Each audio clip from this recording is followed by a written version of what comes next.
last. It's the end of February of long and cold winter.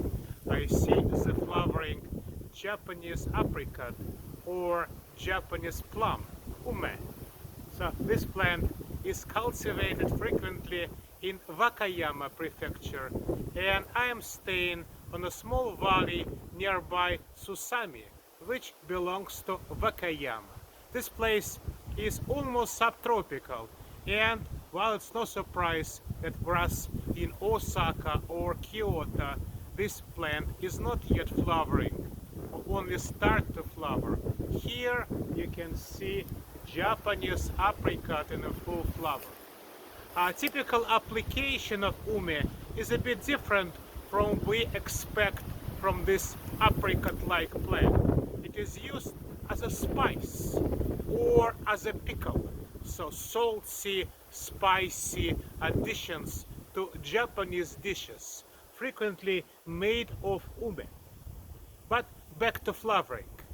I like to explain a little bit about flower structure.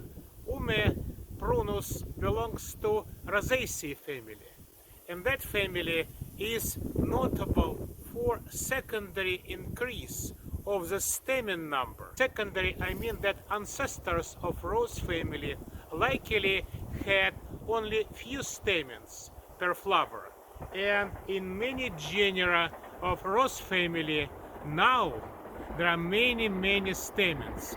And if you know the way of describing flower, so-called flower formula, very frequently in botany we use a sign of infinity, like laying 8, to describe the number of stamens in these plants, for example in apple or plum or apricot or peaches. So what does it mean?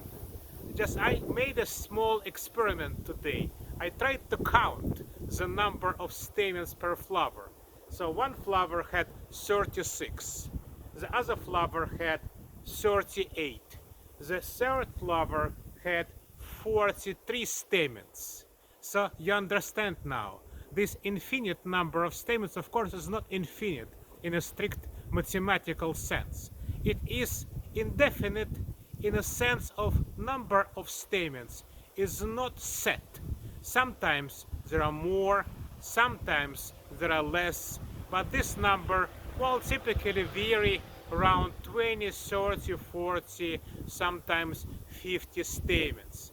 And this is extremely characteristic to rose family. Only few families of northern hemisphere might have this varied big number of stamens. Another notable family is buttercups. Magnolias might have these big numbers, and some else. And ume. So this flowering ume in the end of February on the very south of Honshu Island is now demonstrates how to flower with indefinite number of stamens. Thank you very much.